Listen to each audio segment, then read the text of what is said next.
नमस्कार दोस्तों, बॉलीवुड की मशहूर अदाकारा, खूबसूरती और ग्रेस की मिसाल सायरा बानो को भला कौन नहीं जानता।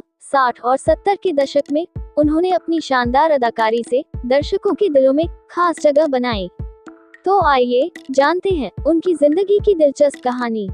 सायरा बानो का जन्म 23 अगस्त 1944 को मुसस्सोरी, उत्तराखंड में हुआ था। उनका ताल्लुक एक फिल्मी परिवार से था।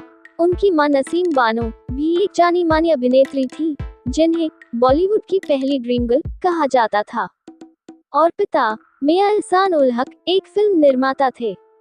उनका एक भाई सुल्तान अहमद था जो उनसे 5 साल बड़ा था।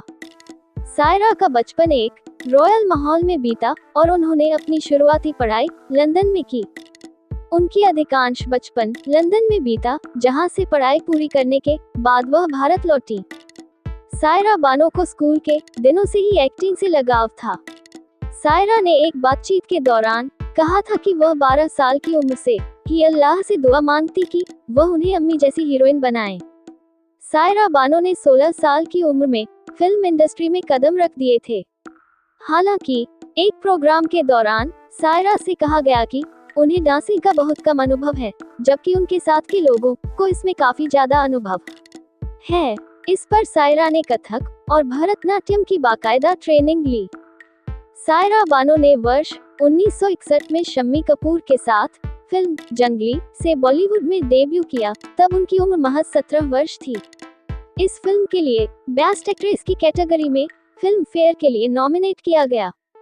पहली ही फिल्म से सायरा बानो ने अपनी अच्छी पहचान बना ली। इस फिल्म ने न सिर्फ उन्हें रातों रात स्टार बना दिया, बल्कि उनका यहू गर्ल का टैग भी मशहूर हो गया।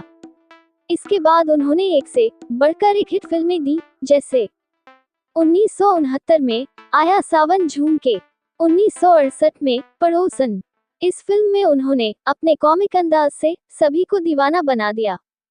फिर 1972 में विक्टोरिया नंबर 203, 1967 में शागिर्द, 1970 में पूरब और पश्चिम, जिसमें उन्होंने देशभक्ति की भावना को खूबसूरती से दर्शाया। इसके बाद सायरा बानो ब्लफर मास्टर, आई मिलन की बेला दीवाना, जमीर, नेहली पे देहला जैसी फिल्मों में नजर आईं। पर्सनल लाइफ की बात करें तो सायरा बानो की जिंदगी में सबसे बड़ा मोड़ तब आया जब उन्होंने बॉलीवुड के ट्रेजेडी किंग दिलीप कुमार से शादी की। सायरा बानो ने 11 अक्टूबर 1966 को महज 22 साल की उम्र में अभिनेता दिलीप कुमार से शादी की। दोनों की उम्र में काफी फासला था। सायरा जहां 22 की थी, वहीं दिलीप कुमार 44 साल के थे। मगर दोनों की मोहब्बत के बीच उम्र बाधा नहीं बन सकी। सायरा बानो और दिलीप कुमार की लव स्टोरी भी कम दिलचस्प नहीं है। रिपोर्ट्स के मुताबिक वर्ष 1952 में आई फिल्म अंत में दिलीप साहब को देखकर सायरा उनसे प्यार कर बैठी थी। तब सायरा की उम्र महज 8 वर्ष थी और सायरा जब 12 साल की थी, तभी से उन्होंने सोच लिया था कि वो सिर्फ दिलीप कुमार से ही शादी करेगी। और आखिरकार उनकी शादी दिलीप कुमार से हो ही गई। दोनों की जोड़ी बॉलीवुड की सबसे खूबसूरत जोड़ियों में से एक मानी जाती है। सायरा बानो ने शादी के बाद फिल्मों से धीरे धीरे दूरी बना ली और पूरी तरह से अपने परिवार और दिलीप कुमार का ख्याल रखने लगी।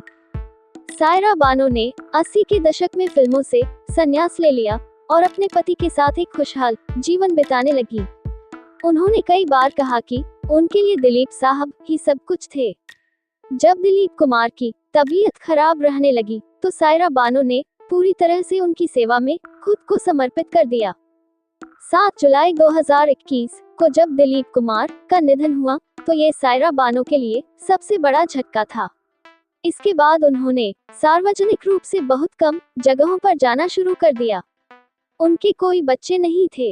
अपनी आत्मकथा Dilip Kumar the substance and the shadow में उन्होंने खुलासा किया कि बानो ने 1972 में गर्भधारण किया था, लेकिन गर्भावस्था में जटिलताएं पैदा हुई, जिससे गर्भपात हो गया। इसके बाद उन्होंने इसे ईश्वर की इच्छा मानते हुए फिर से बच्चे पैदा करने की कोशिश नहीं की। सायरा बानो सिर्फ एक अदाकारा ही नहीं, बल्कि बॉलीवुड की एक आइकॉनिक पर्सनैलिटी भी हैं। उनकी खूबसूरती, उनकी मासूमियत और उनकी एक्टिंग को आज भी याद किया जाता है। उनकी फिल्मों के गाने और उनके किरदार आज भी लोगों के दिलों में बसे हुए हैं। तो दोस्तों, आपको सायरा बानो जी की यह कहानी कैसी लगी? अगर आपको वीडियो पसंद आया हो तो लाइक, शेयर और कमेंट जरूर करें। और ऐसी ही दिलचस्प कहानियों के लिए हमारे चैनल को सब्सक्राइब करना ना भूलें। धन्यवाद।